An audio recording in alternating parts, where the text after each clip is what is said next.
tea with Kristi. What do you think? Is it cheesy? Too much? Do we need to rename it? Because I'm open to suggestions.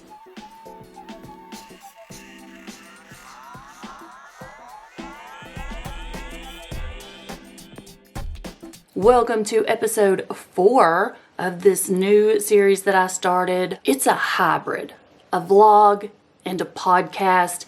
If they came together and had a baby, it would be called a VlogCast. We're going to hang out, chat, go over important topics that are related to weight loss, keto, being successful on this journey, motivation, what's weighing on my old noggin that I need to get off my chest, life updates, and so much more. So, if you have a topic that you would like for me to discuss in an upcoming episode of this series, you know what to do. Slam it down there in the comments for me. Make sure you go down there and read those comments. If you see any suggestions that you like, make sure you give them that thumbs up so I'll know which ones are most important, which ones need to be pushed out first, what I should add to my list. Okay, let me get a drink.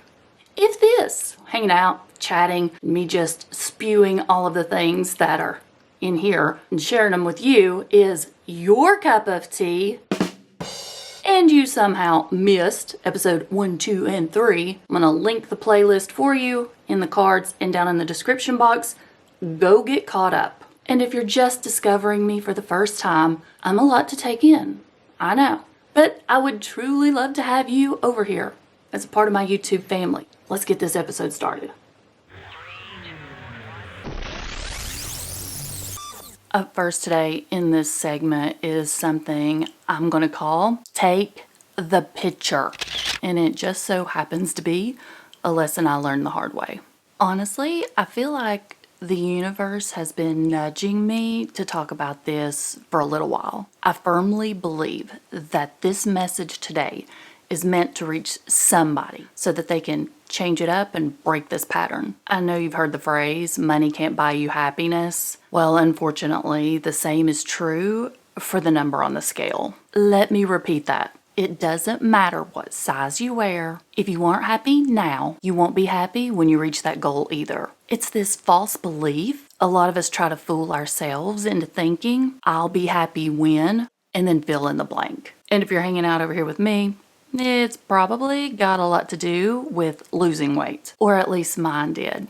And that's why I'm sharing this little tidbit, this little nugget that I learned.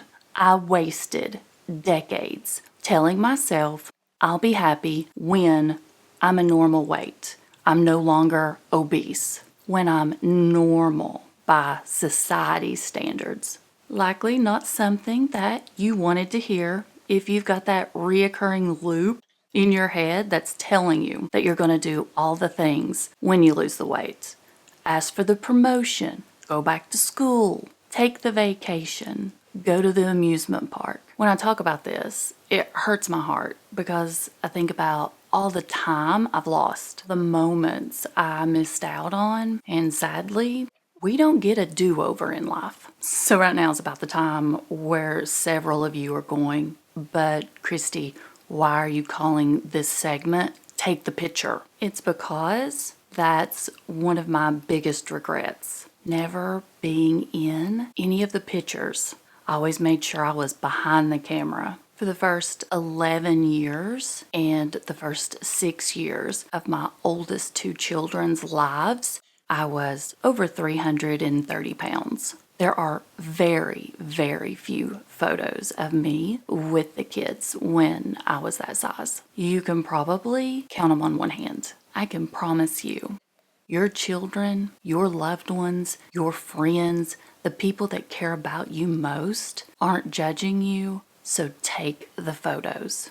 Who are we kidding? No one is judging us by the number on the scale, by what we weigh. by what we eat or anything else. This is just something that is hardwired in our head. We think everyone is picking every little single thing apart, but what it all comes down to is we're judging ourselves. We're limiting ourselves. No one else cares how much we weigh or what size we wear because everybody else is too busy worrying about their own stuff to worry about us. Learn from the regrets that I live with. Stop living your life behind the scenes and telling yourself you'll take the picture or live your life to the fullest when you reach that number. Do I know what the secret to happiness is?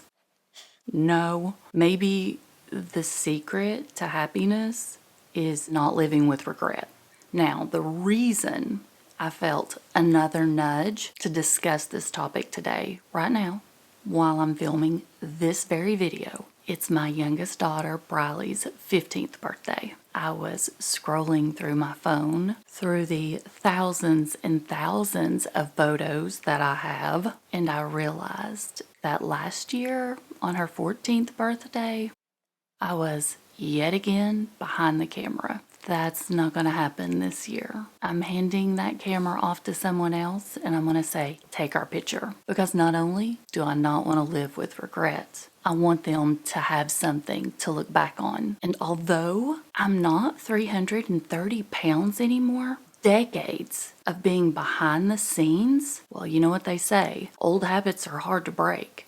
And I'm still repeating that vicious cycle. Here's what I'm going to do. I'm going to go over to the Facebook group, All Things Keto with Kristi. If you've not joined it, it's going to be linked in the description box. Come on over.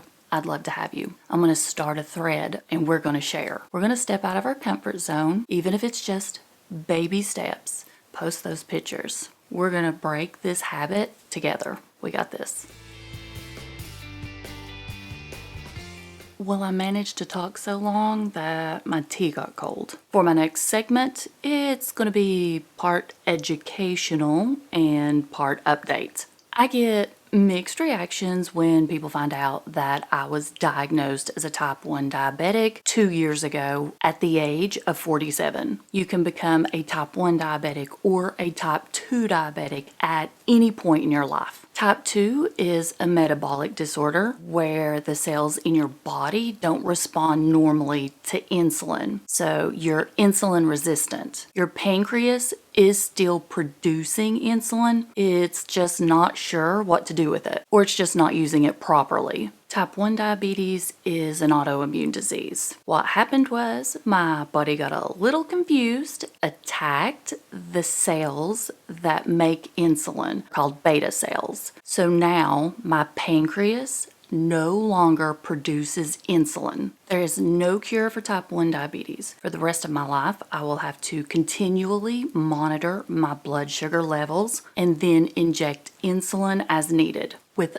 38 million Americans living with diabetes, whether it's 1 or 2, there's still that issue that we all have to deal with. High blood sugar and low blood sugar. I'm sure there is someone out there going through the same thing that I did, and they don't even realize that it's because their blood sugar keeps going so low. And this was something that I wasn't aware of. If I would have known, it could have possibly changed the course of the last 2 years. 2 long, miserable, grueling, unbearable years. My official diagnosis as a type 1 diabetic was October 13th, 2021. When I received the diagnosis, I was eating properly. I knew that wasn't going to change, but there was a problem. Turns out that I metabolize food really quickly, which would cause blood sugar spikes. I'm also sensitive to insulin, which means as soon as the insulin would take effect, I would plummet. Over the past 2 years, I have been suffering from significant blood sugar highs up to 400 or higher, and then blood sugar lows all the way down to the 20s. I have tried every single insulin, and I've tried carnivore. I've tried eating on a schedule, intermittent fasting, but nothing's worked. Here I am trying to deal with the sensitivity to food and insulin, trying to stabilize my blood sugar. I'm also dealing with extreme fatigue, joint pain, memory loss, extremes like insomnia, to sleeping 20 hours a day. But out of everything, the worst part of the whole ordeal has been the brain fog. The inability to think, to put together a sentence, to communicate properly has been extremely frustrating. At my last endocrinologist appointment, I finally got through to him and explained I'm getting worse instead of better, and he thinks the root of all of my problems were the extreme highs and lows. His suggestion was an insulin pump. After spending all of that time with my doctor and him being pretty much insistent this is going to be the answer that I'm looking for, I was still reluctant to even try it. I felt like nothing could help me.